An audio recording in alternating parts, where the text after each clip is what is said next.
So here we are.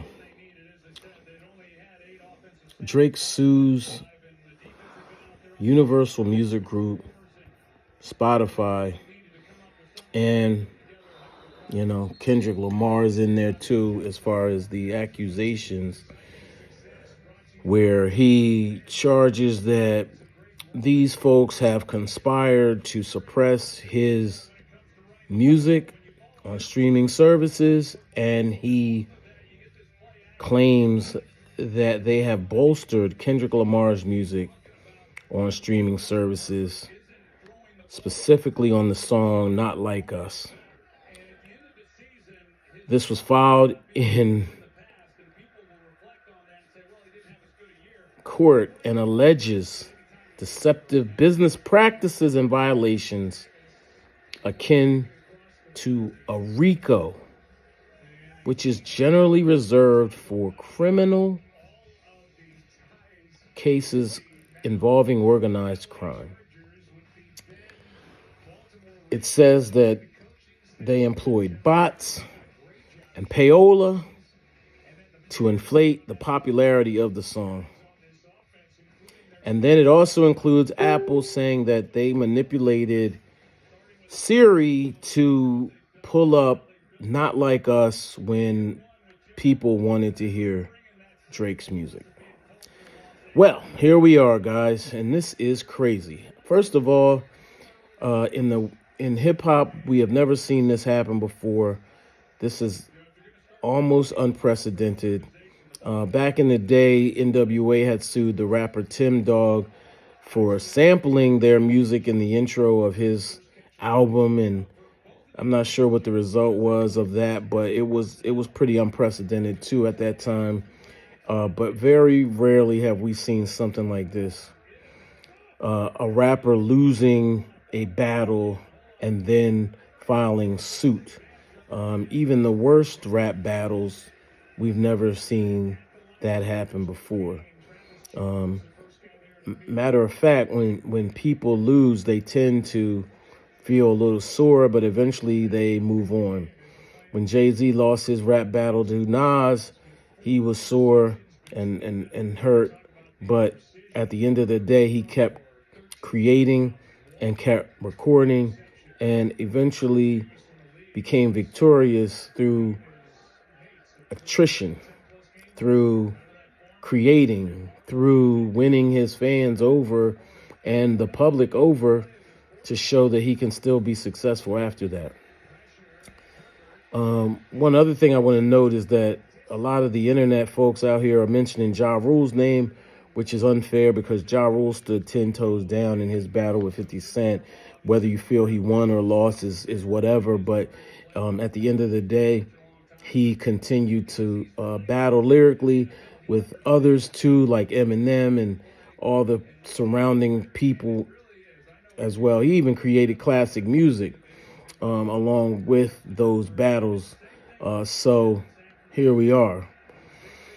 Now, one of the most glaring, even strange omissions in this battle is, or rather this lawsuit is, that Drake failed to file any type of lawsuit or claim against Kendrick Lamar in the lyrics of those songs, meaning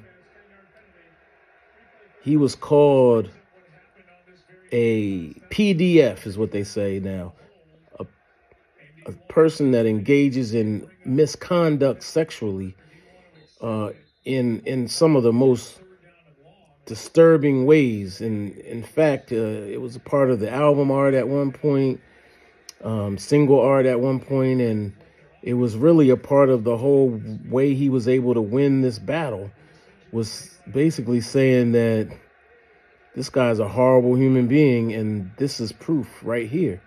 And then the internet obviously joined in, but Drake charged that this was not true of him, and that it was what one might consider defamation of character, which is not legal.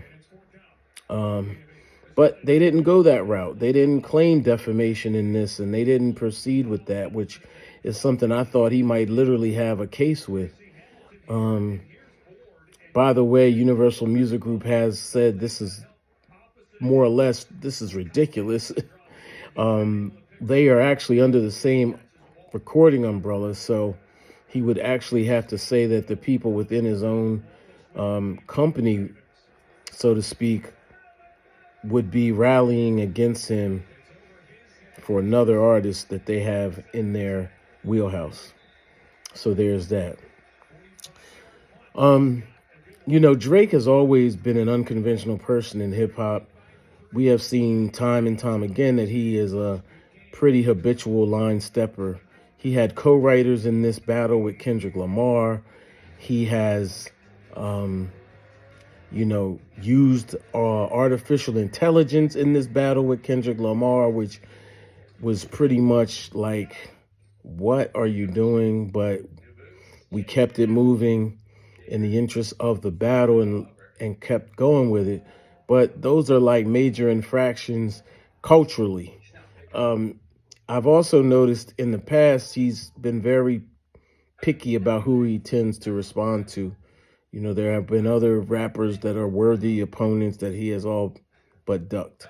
And that's okay too. Everybody is not worth a response. But here we are at a real serious crossroads, in my opinion, and it keeps us wondering, how much more can we take? Is this the end of Drake? I've talked to a number of people, diehard Drake fans, and others that are not so diehard Drake fans, and those people say different things. On one hand, people say that the world will move on, people will get over it. The moment he creates another hit, he's back. But others say not so fast. This is pretty bad as far as the culture is concerned. In fact, it almost confirms the song's title, Not Like Us. It more or less confirms that Drake is not like us, because he's doing something that nobody else would ever do in hip hop. And it's problematic, in my opinion. It's really hard to wrap my brain around a rapper filing a lawsuit, RICO charges at that, against another rapper and labels as well. These are allegations that weren't present a few weeks ago, a few months ago, but now that Kendrick is at the top of all the charts for this album, not only like Not Like Us, but this album, it seems like the wound is wide open again for Drake. So we also have to ask ourselves too, where does Drake go from here? And that's tough, because in our own little bubbles, we've been advising Drake, and I don't think it's gotten to him. We have said, chill, take your time, take a break, take the rest of the year off, go make your classic album, make the best music you've ever made in your life, enjoy your money, find a beach, do whatever you need to do, but just relax. 2024 is Kendrick Lamar's year, and that's not going to change at this point. But he has continued to release music, and it just has fallen flat. It hasn't hit the bullseye yet. And what's next after all of this? It's really anybody's guess. Drake's his own man now. I don't think that Jay Prince is in his ear. I don't think that Baby or Cash Money or Lil Wayne is in his ear. They're obviously in his corner, but I don't think they're giving him advice like a boxer has in the ring when they get knocked down. It looks to me like he's doing whatever he wants to do, and the results are not working out right now. And I guess that's about all I got. I'll say this has been one of the most interesting years on record, without question. And I guess if we're really being honest, this lines up right in line with the strangeness of 2024.